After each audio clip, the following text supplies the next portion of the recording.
that fii si beneen edition yi Good Morning Africa programme boo xam ne daal dañ ko dee andi fii saa su ne rek from Friday Mondays to Friday from the hours of 9 a.m. to 10 a.m.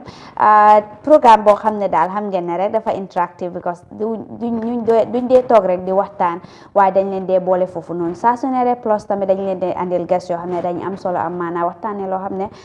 xew-xewi jamono la ñu leen di nuyu fu waaye munti nekk rek si biir réew mi ak si bitim réew ñu leen na jaajëfal bu baax a baax si ànd bi si safo bi ak si kulute bi waaye balaa ñu start suñ ponk yu gën a fes tey si xibaar yi dama leen naa bàyyi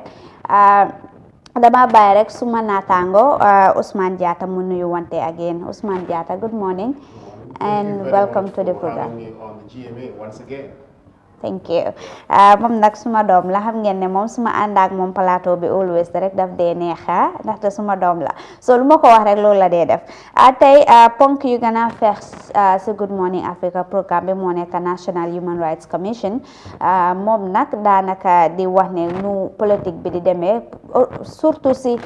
président Adama Barrow ak papa moo nekk lawyer Ousainou Darboe luñ nekk di wax kaddu yu nekk di sànni wante dafa nekk loo xam ne daal dafa doy waar te ñoom rafet dafa nekk loo xam ne dañ ko ñaawlu torop loolu nag su weesoo ñu am tamit fii the vice president of the Gambia Dr. Aissatou Touré démba moom daf doon preside over $2 billion OIC Infrastructural Development ak Airport VPI infrastructure bi foundation layin bi loolu mu nekk lu am solo plus tamit am nañ fi di NPP moo nekk di deputy national president moom nag mu ngi oote pour former president Yahya Jammeh gaa ñu arrest ko and ñu prosecute ko because of recent ñu ngi gis ne moom mu ngi involve boppam si politique Gambia depuis time boo xam ne daal sànni na depuis time boo xam ne daal align na boppam ak GDC bu Mama Kandeh lii ak yeneen xibaar dinañ leen ko andil fii si Good Morning Africa programme ñu start rek with suñ first story bi moo nekk OIC Infrastructural Development because the government of the Gambia in collaboration with OIC Secretariat laid the foundation stone for the construction of Batil Hardin Highway and the ultra-modern airport presidential lounge projects in Yundum on Wednesday. The over $2 billion project was presided over by Gambia's Vice President Dr. Aissatou Touré. We have more details of that in this report by Binta Jallow. The road expansion and the new VVIP terminal are part of the strategic priorities in preparation for the OIC summit next year, and the airport rehabilitation project is aimed at enhancing the country's regional competitiveness in travel and tourism. Under the OIC infrastructure projects, the Batin Hardin Highway, one of the major arterial boulevards in the Greater Banjul area, will be expanded in a dual carriageway of 3 lanes on each side. It will be equipped with street lights, drainage and sidewalks. The contract has been divided into 2 phases to save time while maintaining quality. Once completed, the road will commence and improve the urban outlook of the country. Similarly, the building of a modern presidential pavilion at the country's only international airport will uplift its image and standards in line with international protocols and high-level reception requirements. Gambia's Vice President Dr. Aissatou Touré said infrastructural development is a priority to the government of the Gambia. You will agree with me that infrastructural development is one of the catalysts for economic growth for developing countries. As such, my government has prioritized this sector by investing heavily in both capital and human resources to upgrade, construct, and maintain the public infrastructure such as roads, bridges, and public buildings. Therefore, our gathering here today is in line with our development aspirations. Minister of Finance Mamburin Njai outlined the importance of the project. This project is a significant milestone in President Adama Barrow's agenda for infrastructural development in the Gambia.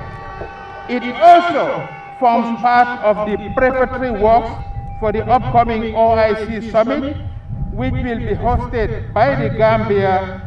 in 2022, inshallah. We all do recall that these roads are one of the key projects of the OIC Gambia Summit. Your Excellencies, distinguished ladies and gentlemen,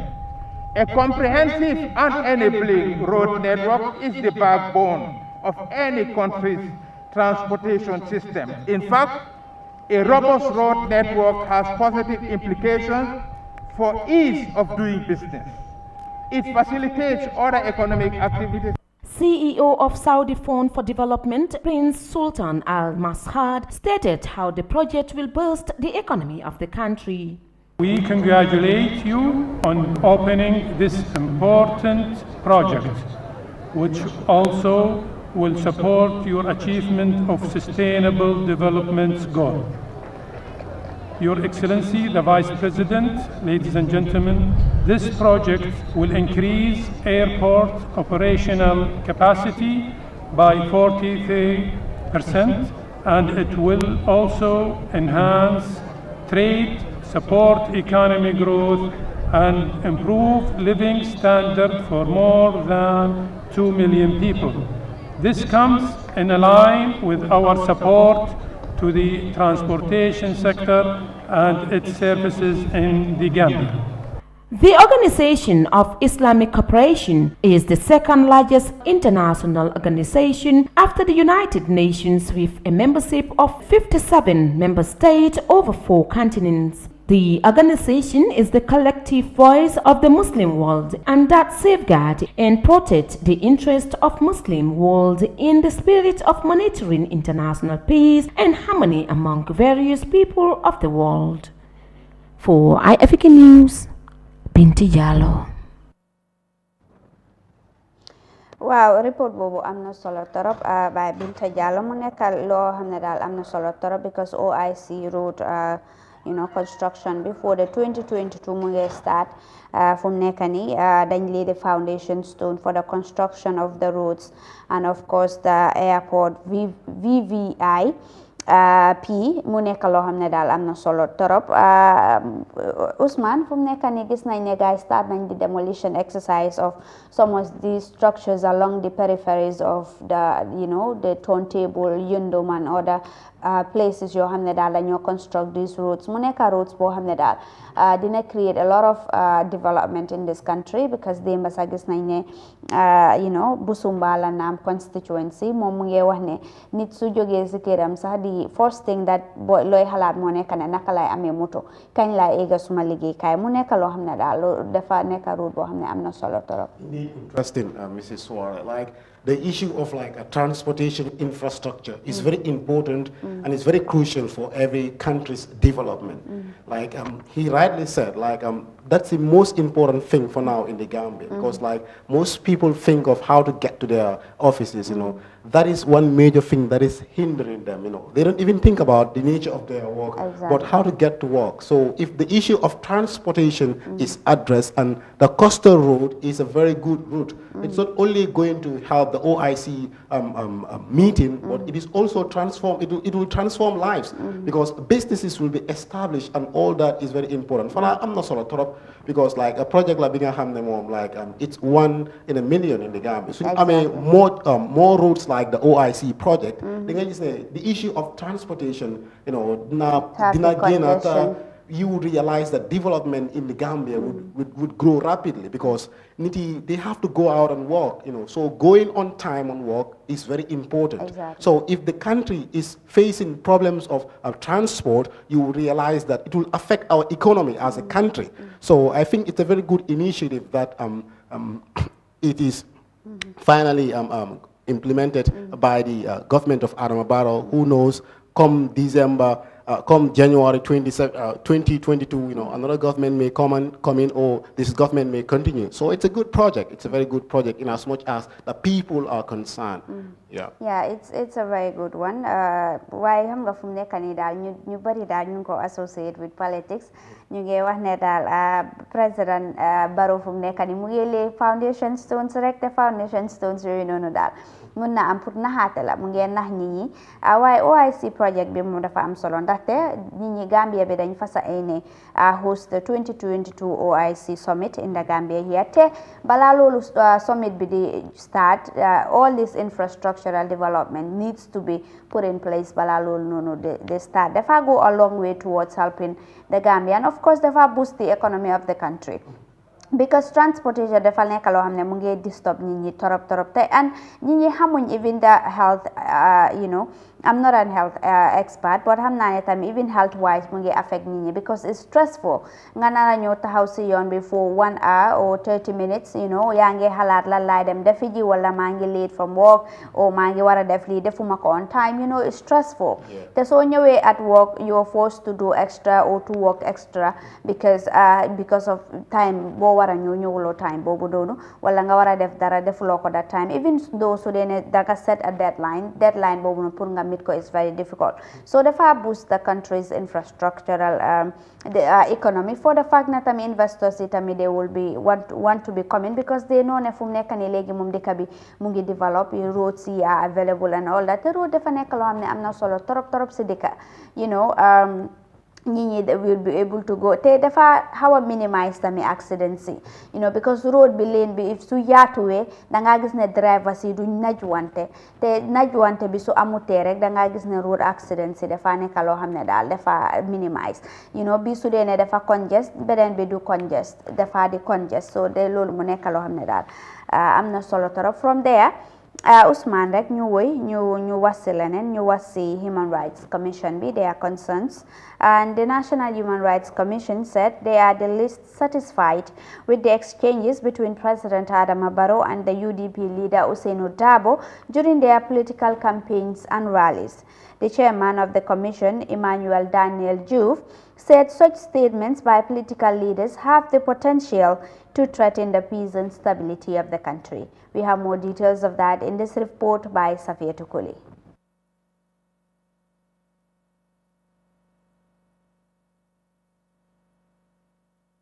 And rallies avail electorates the opportunity to make an informed decision on the numerous policies and programs presented to them by politicians. However, these forums are becoming scary because politicians use these platforms to insult one another, utter hate speeches and tribal sentiments. Key bearers of these accusations are Adama Barrow, leader of the National People's Party, and Ousainou Darboe of the United Democratic Party.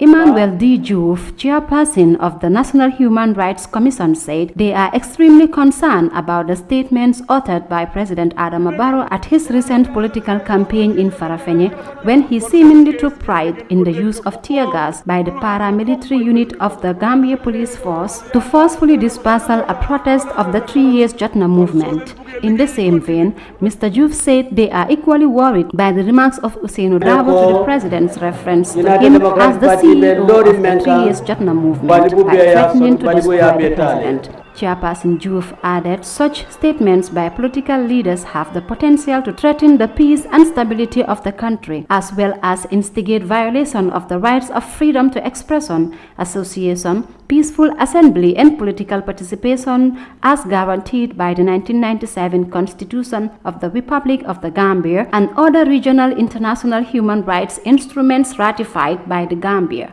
Emmanuel Diouf therefore reminded all political leaders, supporters and presidential aspirants about the Independent Electoral Commission Code on Election Campaign Ethics Order and their commitments under the Janjambure Peace Accord, which they have all signed. These instruments, he said, expect political leaders and presidential aspirants to be well measured in their speeches and avoid inflammatory, provocative and inciting statements. The head of the Human Rights Commission went on to say the Gambia cannot afford a reversal of the democratic gains made since 2017. As the country moves towards the December 4th presidential election, Mr. Diouf urged all the presidential candidates to make their campaigns issue-based and preach peaceful coexistence, mutual respect and tolerance of diversity as embedded in the national anthem. The National Human Rights Commission is an organ established by the state to promote and protect human rights in the Gambia and nurture a culture of respect for human rights.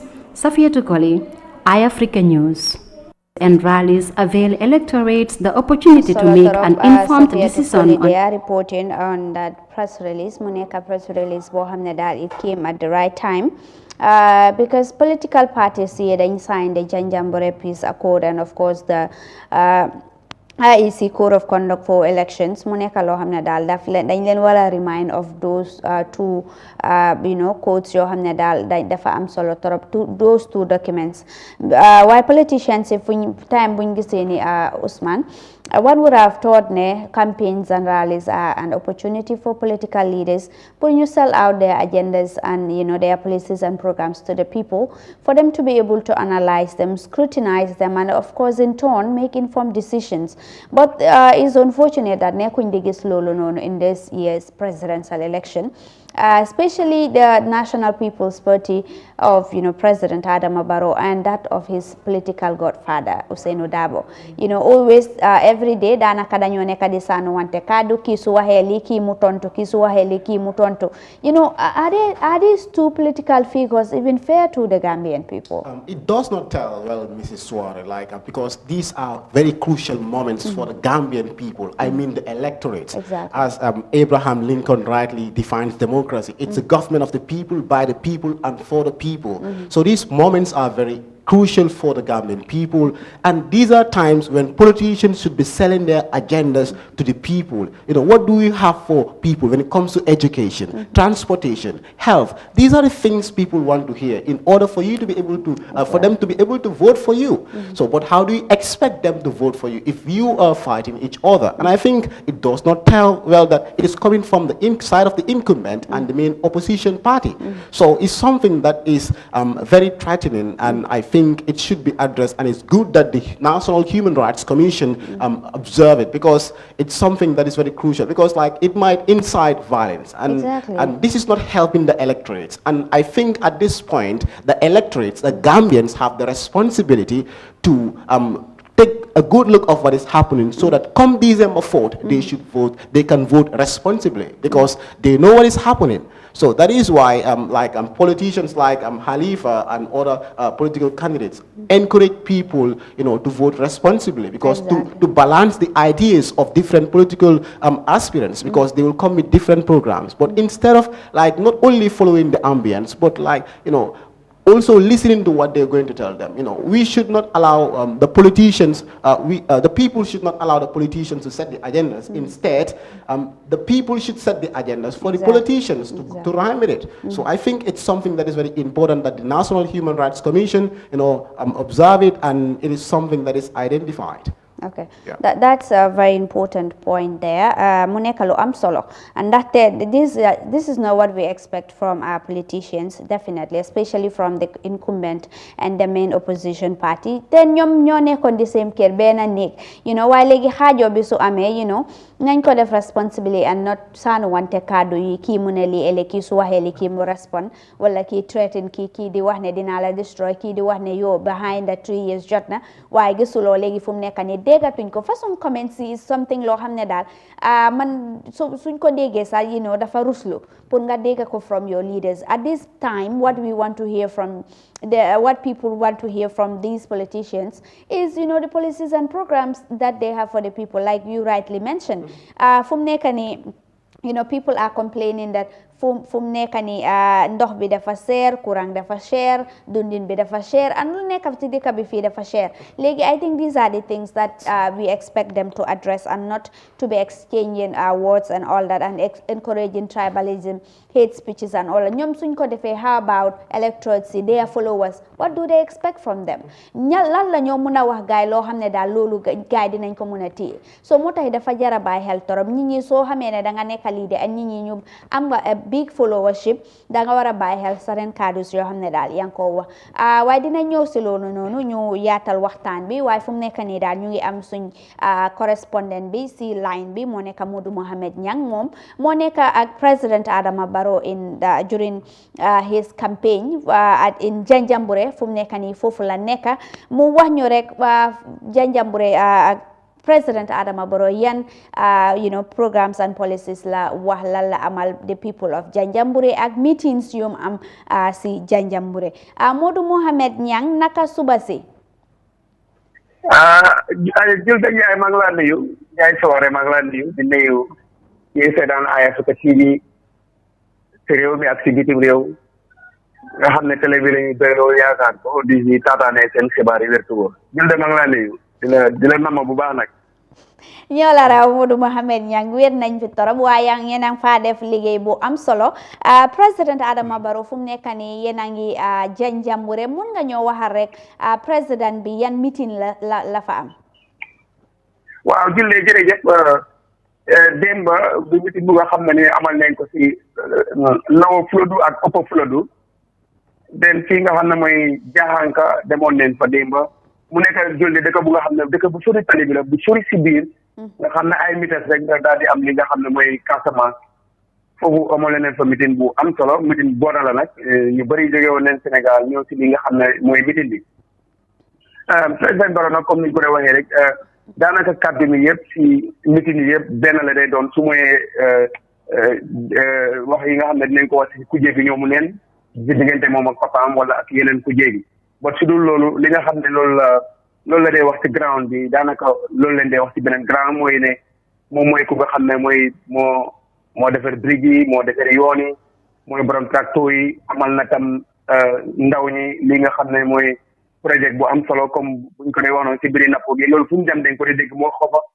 amal tam beneen projet bu nga xam ne ni mooy alkaalo yi lu ko dalee li nga xam ne mooy janvier 2022 alkaali dinañ dool di si seen pay alkaali bu nekk si li si toll si $3,000 yi ba pare itam dinañ woo faral di wax ne tam amal na li nga xam ne mooy projet bi xel tam boobu nga xam ne insurance la moo nekk képp ku nga xam ne ni yaa ngay liggéey si nguur gi soo feebaree soo demee si lopitaan yi doo fay dara loolu tam gis nañ ne yooyu la dee gën a wax gannaaw bu nga xam ne ni dina dal si li nga xam ne mooy kujje gi ñi nga xam ne ñoom la bokkat di wut li di réewi Gambia julde démb bi ñu jógee Fulabantang fi leen dem fii nga xam ne mooy Jaxanka bi ñu fa jógee ñu tëjee fii nga xam ne mooy Janjanbureh fii si ba pare fanaan fi nag foofu leen jeexalee daal di fi fanaan mu nekk lu nga xam ne tam am na solo foofu tam meeting bi comme ni ma la ko waxee rek di seen ci promesse yi yëpp benn la day nekk moom dafa ñëw pour liggéey te suñ fa xamee ne ni askan bi fol neen ko December 4 lii teeñ bi la waaye yéen bi ñëwagut ci loo xam ne yéen am na yéene pour def ko si li nga xam ne mooy réew mi di wax ne moom bokk na ñi nga xam ne waxi neen leen amee moom dafa am yóbbal te yóbbalam bi mooy comme li ma la fi wax léegi mbiri paj mi yéene bu mu ci am alkaalo yi yoon yi mooy defar tracteur yi moo defar te pare na pour defar lu toll ci junne kilomètres ak ñaar téeméer yoo xam ne ni suñ ko falaatee dixième ba pare na pour def ko fii si biir réew mi kii di président Barrow tam comme mbiri napp mi yàgg nañ koo joytu foofu julde mu mel ni kon yéeri nguur gi yëg nañ ne mbiri jën lu jëfale si biir réewi Gambia nee na am na $50 million projet bu nga xam ne ni comme ni ko olof yi de waxee damaa bàyyi di ma may jën danga maa jàngal ni ñu nappee ëllëg su ma la gisul ma dem nappi bu ko wane ne ne su gàmmu amee wala màgga wala xew-xew bu mag Sénégal dootuñ am jën loolu dafa bëgg mu dakk si projet boobu dina ko dimbale si li nga xam ne mooy youth employ dina jënd ay gaal ñu jàngal la ni ñu nappee ba nga xam ne ni yëpp dafa des fii nii ci biir réew mi ci campagne leen nekk yooyu bokk na ci li nga xam ne dig na ko askan bi dig na leen tam buñ ko votelee li nga xam ne mooy December 4 askan bi duñ ko réccu because dafa ñëw pour liggéey waaye ñëwul pour taxawaal si julde loolu daal bokk na ci li nga xam ne upper flodu west upper flodu east yooyu leen fa amaloon meeting yooyu démba waaye ba léegi itam ñu ngi ci li nga xam ne mooy CRR den fu ne nii suñ fa jógee ñu ngi tey suñu war a dem ñu ngi war a dem li nga xam ne mooy Dankunku waaw foofu dinañ fa amal meeting foofu dem fi nga mooy Jakarta den from there dinañ dem fi nga xam ne mooy Kër Kaatim foofu si ñaami na dem fi nga xam ne mooy Baati Njool wuñeekuwaat fanaan si fi nga xam ne mooy Janjanbureh den ëllëg la ñoo mën a jógee fii nag dem dugg fii nga xam ne mooy suufi Mansakonko julde waaw loolu mu nekk lu am solo waaye Janjanbureh mu nekk area boo xam ne daal dafa am solo trop historical place la mu nekk lu am solo si dëkk bi Gambia here wax nga ne dafa dig gaay ne ngiri gaal yooyu noonu mu nekk lu am solo waaye aside from alkaalo yi ak gaal yi lan la dig gaay tamit especially fu mu nekk nii ñu xam ne Janjanbureh ñu bari ñu ngi wax ne dañ ko war a defaraat ndaxte historical place la te ñu bari tamit ñu ngi ŋaaññi nguuri Barrow ñu ngi wax ne dafa abandon place bi ndax wax na fa anything like that loo faana yooyu noonu wax na si dara. non luñ comme nit yi si bari daanaka story si benn la day nekk promise yi mooy borom yoon yi mooy borom tracteur yi mooy borom lopitaan yi mooy borom moo doon joxe maalo so loolu moo gën a bari si message yi nga xam ne président Barrow loolu da joxe su ko defee mu ne mu ngi am sula fando mooy yóbbal then yóbbale mi mooy comme lu ma la ko waxee léegi alkaali yi war a fay from January 2022 then ak mbiri gaal yi ma la wax projet boobu $50 million then su ko defee ak yi nga xam ne mooy mbiri paj mi nga xam ne dafa am insurance képp koy liggéey ci nguur gi kat ngay dem ñi faj la so yóbbal yooyu boo ko na si bu demee si ground si à part bu lul mu dal ci kaw moro bi kujéem gi ku si mel ni bàyyam ak ñeneen message yooyu leen dee gën a faral di dégg si ki nga xam ne mooy président Barrow si ground meeting si waaw di leen lu mel ni Basse ne leen in 1976 ku leen noonu dinaa fi nekk président doo leen ko gëm because foofu si school bi foofu la doon jàngee mu ne so tey nag bu ñëwee ba nekk président gars yi war leen xam ne lépp lu mu leen wax moom dina ko def moom du koy waxantu di dem waaye am na ñi nga xam ne suñ fi ñëwee ñooñu wax rek leen amuñ dara loolu nag képp ku nga xam ne yaa ngi si nguur loolu ngay wax waaye li ñu gis rek mooy ne rek 2016 sax Yahya Jammeh daf doon wax ne ba leen toppee opposition yi amuñ dara wante tam fekk ñoom time boobu nekkul si so tey moom tam ngay wax loolu waaye opposition mënut waaye mu am na yéene ne bu ma ñëwee lii laay def then te ku si nekk président bu nekk jaar nga si opposition te loolu nga doon wax nit ñi kon nekk na lu nga xam ne ni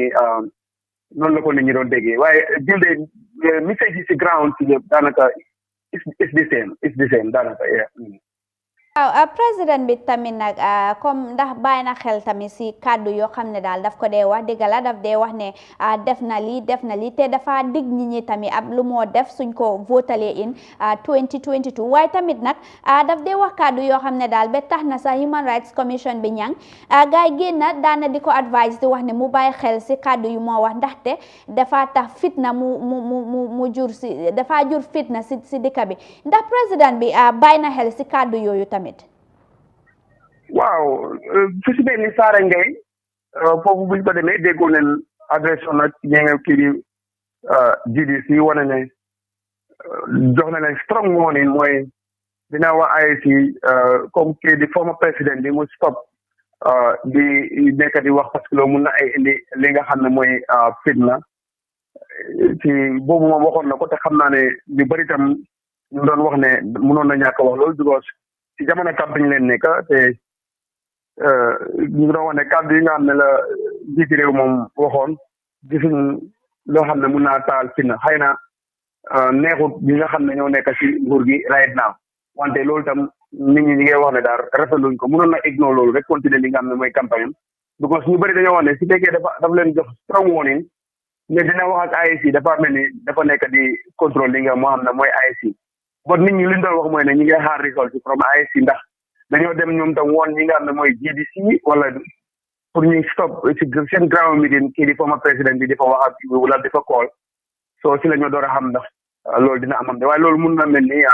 koo xam ne nii daal IEC dañ fa nekk pour yow soo loo neex si la ñoo wéy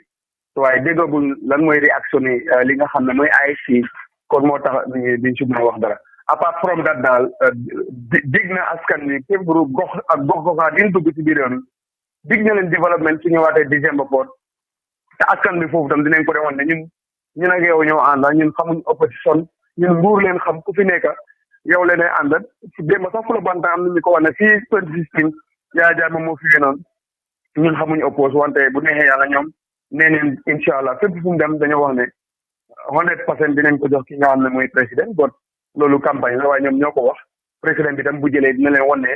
liggéey bu mu commencé ci réew mi lii téeñ la rek waaye yan baa ngi ñëw den ay promise ak li nga xam ne def na ko fi nee na moom dafa am ay seede moom du xaar ba yomal xiyam waaye seedem boo demee Basse gis ko fa boo demee si OIC bi gis ko fa nee na OIC bi dina am ay yoon si kaw yoon si suuf loolu mu nekk gulet loo xam ne mu ngi am si réewi Gambie te loolu moo ko fi nar a amal den boo demee fi nga xam ne mooy Banjul joxe na exemple yu bëri yu wane ne daal moom dafa ñëw pour liggéey te lu mu fi def loolu seedem la ñëpp gis nañ ko Banjul gis nañ ko Basse yooyu OIC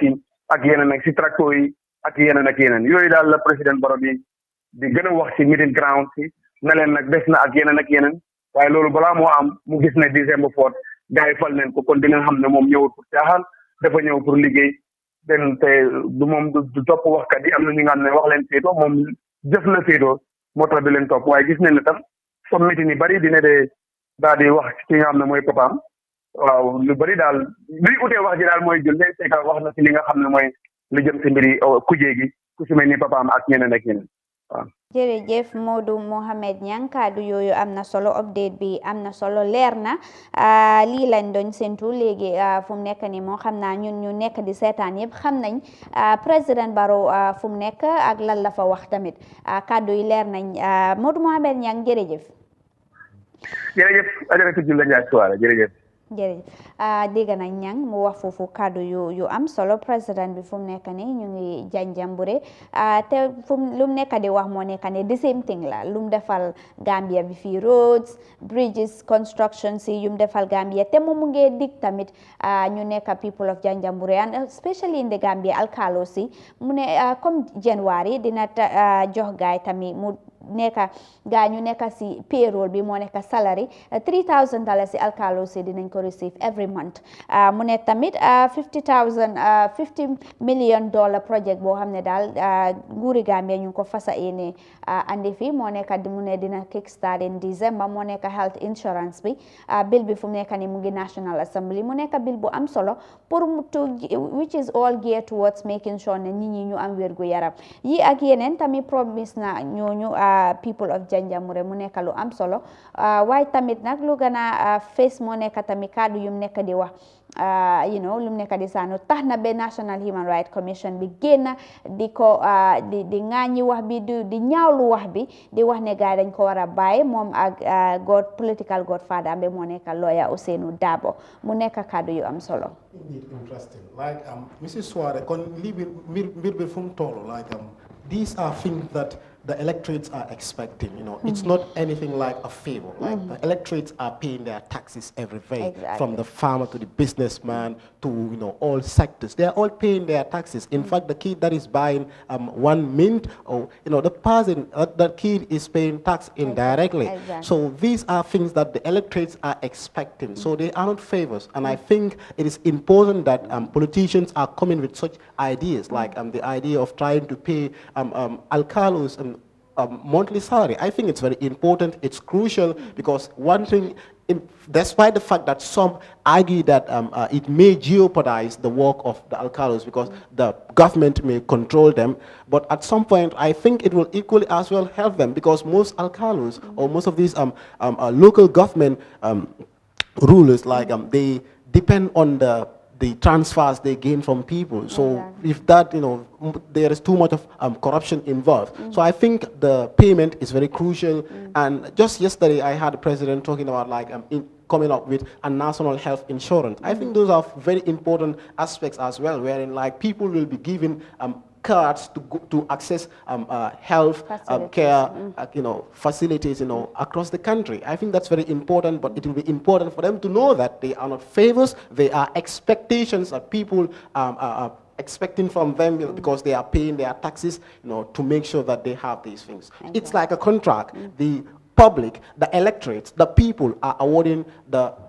politicians a contract to work for them, to represent them, to stand by themselves. Which they are expected to execute. That's it. I'm solo. You move on, right? You was see Lenin. You was see the issue of the deputy national president mo NPP mo dal mu ngi wax ne nguri Adama Barrow dañu wara arrest ñu prosecute former president Yahya Jammeh ñu duga ci lolu rek the national deputy national president of the National People's Party NPP has called on the government of Adama Barrow to create the enabling environment for Jammeh to be arrested and prosecuted. His remarks came after Mama Kande's GDC invited former President Yahya Jammeh to speak in their rallies and campaigns ahead of the December elections. Eyeafrica's Usman Jatta has more details of that in this report. Former President Yahya Jammeh has developed a keen interest in the politics of the Gambia ever since his loyalists joined Mama Kande's GDC. Mama Kande-led executive invited Gambia's exiled President Yahya Jammeh to speak at a GDC rally in Farafenni, where Jammeh called on Gambians to change the government of President Barrow and replace it with a GDC APRC government. This development has sparked reactions among the public, including Dr. Demba Sabali, the Deputy National President of the NPP. Dr. Sabali urged the electoral body to intervene and address the situation. NPP, we are demanding from IEC, His Excellency, NPP, we are demanding from your government that this must stop. It's unacceptable. We are demanding the IEC to address what is happening. Your Excellency, we are demanding from your government this must stop. It is unacceptable. From today, the National People's Party is demanding the government to create the enabling environment for Yahya Jammeh to be arrested and prosecuted.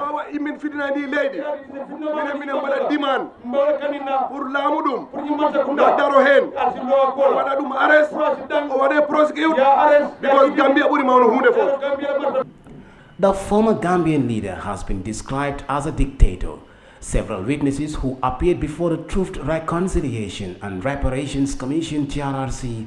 have accused him of human rights violations and abuses during his reign.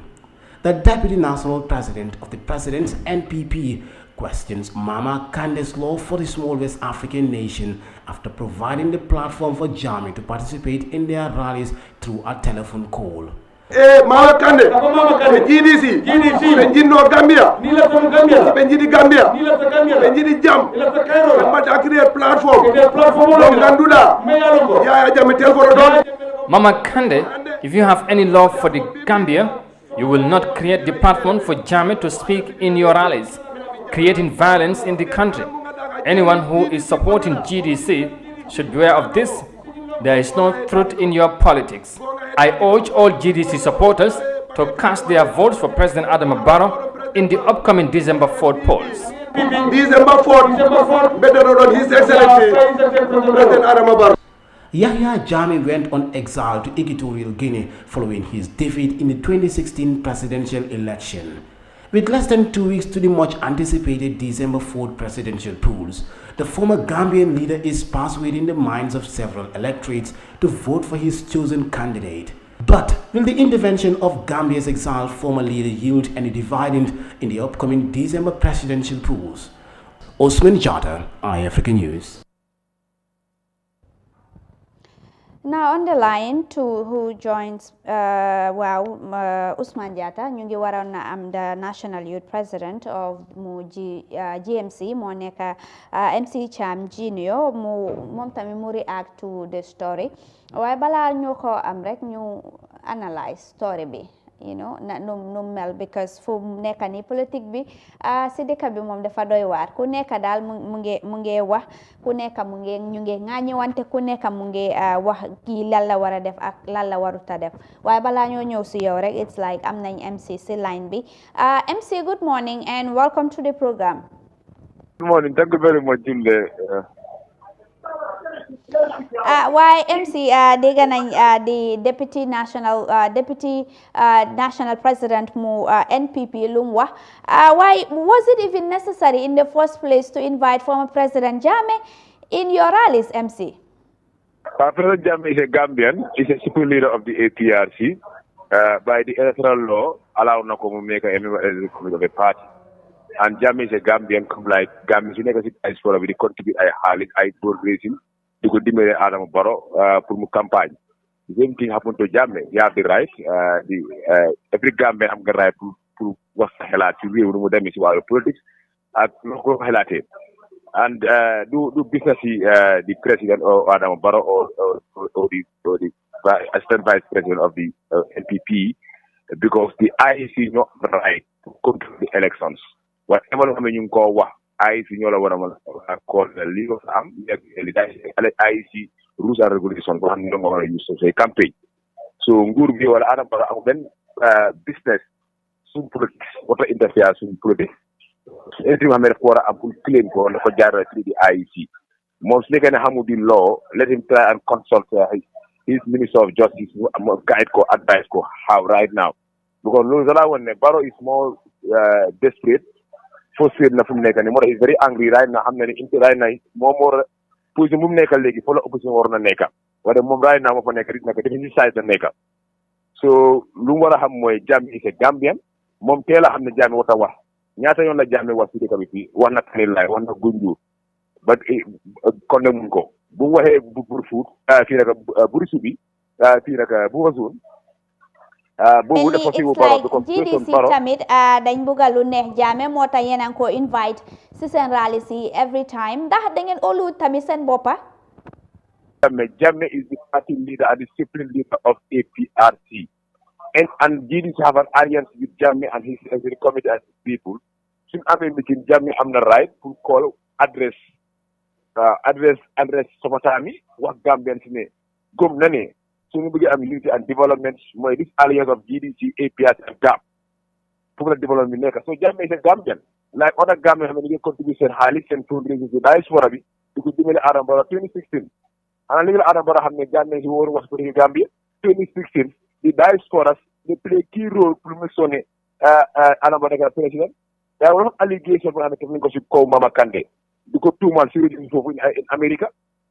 So Jammeh is a Gambian. And I'm not even the joint communicate. Problem buñ am moo nekk kaddu yum nekk di wax si rally si MC ñu bari ñu ngi wax ne ñu ngi ragal ne kaddu yu moo wax dina jur fitna si biir réew mi fii kaddu yooyu noonu lañ am concern with. Julle yaa ñu wax benn kaddu nga xam ne dafa taar réew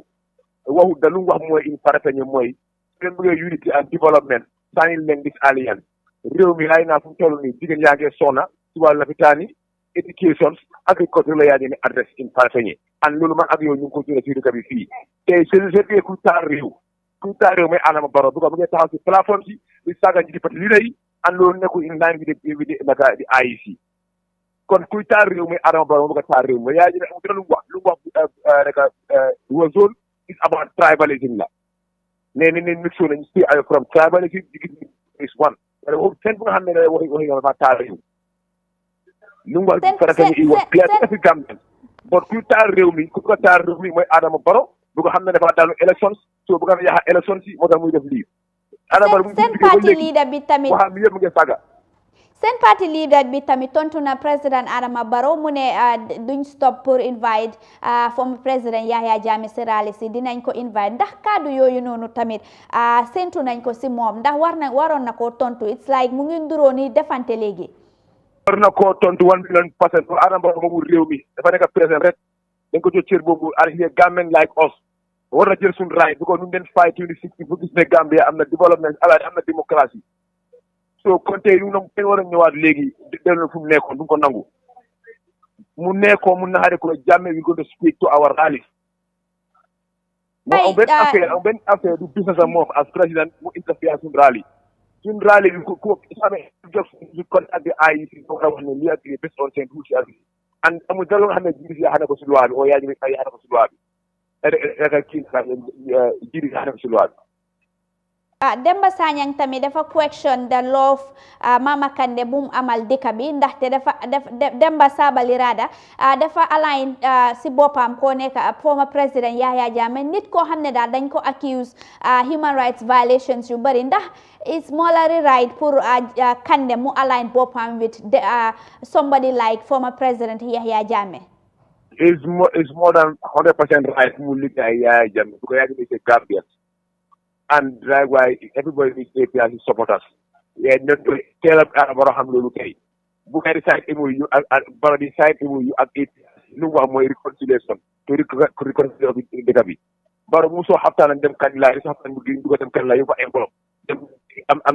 going to a family Jammeh. Pulwal and Kukanyan, Kunajan Endosco. so kon léegi la gaa dina xam loolu tey because of seen interest bu ko yaa yéeme naa ñoom index soxla di AP des ba andi lu mel na xali amul di ko yaaxal rek waaw ñu bari tamit ñu ngi laajte ban impact la intervention yi Jammeh di am si GDC especially in their rallies ban intervention or ban impact la moo am si upcoming December presidential election bi do war defé people are group APH ni group Yahya Jammeh passing kaddu wala or not am ñame ni ko am fi ba léegi bo ñu ma di wax ne campagne tu wanne ndo ngor ko mo len ko mo di walne programme pour ay la ko pour gabati fi amere len japp amere taxaw aw sama lay mission ne ko the chairman of the APRC and sen yaay compte ñu ko ñu demba won nañu bu déggé wax yaay may farafañé dafa la ga ton ñu at ba anta comme bu ko yaay ko implement do rew la or not bu ko right now ci an pour ñu baaji ci ne ko fu nekkani dëkk bi fu nekkani is good dafa daanu xam na loolu par xam na ne kande ko daanel so ri xam na loolu ko ñu fogo dañ ci loon jibi ci dañ ko pa ko bere bo na jibi ci na na ngam té right now yaay bu ci tonat bi wel ñu ngi wel ko di am fefu jang do adamay geeru ñom gisin loolu finally rek before we take a leave of you wax ñu seen campagne bi foo leen tollu foo leen nekk ak yan kàddu la ngeen nekk di fesal foofu noonu leen nekk ni ngay prepare ni pour dem naka Janjanbureh te ni ngi waram ci biir meeting Janjanbureh I a very powerful welcome pour duga bi ba ci ndé basé ne am saara bi doon dem saara bi doon tam to waxtaan bu ni doot campagne fa luñ gis in farafeñe luñ gis notbang ak siyaaraar right now sil nañ ko fu mu nekk ne tëj nañ ko ni ngay duga bi basé te ñoom ñu ne ñoom moom basé ñu dina leen soobee yàlla di wax supporter GDC supporter APRC supporter GAP ñu maintain peace ñu wax mbiri jàmm because ñun jàmm lañu xamee dafa am ko xam ne baro dafa daanu élection si dafa bëgg a yàq élection si moo tax mu def nii waxi naxaay waxi meram yooyu yëpp waaw lu ma ko advice mooy su amee anything about election campaign na ko tegal to the IEC about traité nit yi traité dafa passé si réew mi mu def kenn mu def ci kenn bëgg réew mi fi ñëw fi em waaye président bi mu ngi Janjanbureh yéen ngeen ne Janjanbureh ngeen naa ñëw dem si ndax du andi benn problème diggante NPP ak GDC ndax mënu la naaxaat ba président bi jógee foofu ñoo ci ay tane Janjanbureh ma fa nekk tey ani sax approved by the IEC so loolu dafa def ci diggante ñoom ak IEC wa ñun bi yàggu tax ci Janjanbureh from there we move on jërëjëf MC Cham Junior National Youth President mu GDC xam naa ne ding ma dóor jërëjëf MC thank you very much thank you National Youth President of the GDC mu nekkaloo am solo wax na foofu kàddu yoo am solo waaye nag gaa ñu ngi mel ni GDC dafa meet with President Adama Barrow de Janjanbureh interesting so te moom mu ne IEC ñoo ko defee noonu Okay, it's going to be interesting actually because like this is not the first time we happen. Even in 2016 that they happened, like wherein Jammeh and the main opposition party UDP they meet. So I think it's as much as the presidential race is concerned, it is something that is normal. But with regards to the issue of like the deputy national president of the NPP, you know, requesting, demanding, recommending for the arrest and prosecution of Jammeh, I think it's a very critical situation for the fact that Jammeh is currently involved in the politics of the Gambia, and I think with this, it may have impact on like. Mune lolu dina create violence. Why they gonna MC mune lolu do create ben violence. Ndaxte President Jammeh waxul ben cadre fofu nonu lo xamne dina jur violence ci dëkk bi. So that is it. So Nyom's main argument basically is linked to the Jammeh's human rights violations and abuses in like during his 22-year rule. So that is it. But like Ninko Degesi MC, like Jammeh is like any other Gambian citizen, he has the right to take part in any activity. But for one thing I know for sure, like the issue of justice, like legal practitioners, they are working on it. Like yesterday at the OIC, some of the members of the ICC and International Court of Justice have equally as well, met to discuss on like implementing the TRRC recommendations and reports. So I think that is something that the legal practitioners are working on, and with time, it may take ages, but justice, they believe, will be served. Yeah, Lola, justice from negative they jail time, bala nyuko serve or bala victims say they the needed justice. Why bala nyo dem rek time be jamon and your closing remarks. Okay, so as I was just saying the other time, this is about the people. It's time for elections, and we're already heading towards the polls anytime it's less than 2 weeks. We have 2 weeks rather. So the electorates have a key role to balance the ideas of the politicians, as we've heard from the National Human Rights Commission, addressing the two main parties, that is like the incumbent and the main opposition. Exactly. So I think now it's a responsibility of the people, the electorates, the Gambians, to balance their ideas, their programs and policies. Come December 4th, they would make the right choice and decide. So basically that's it. So lola dal nañ make decision, the right decision buñ in the next 5 years fi ñu nekk di blame game bi du bari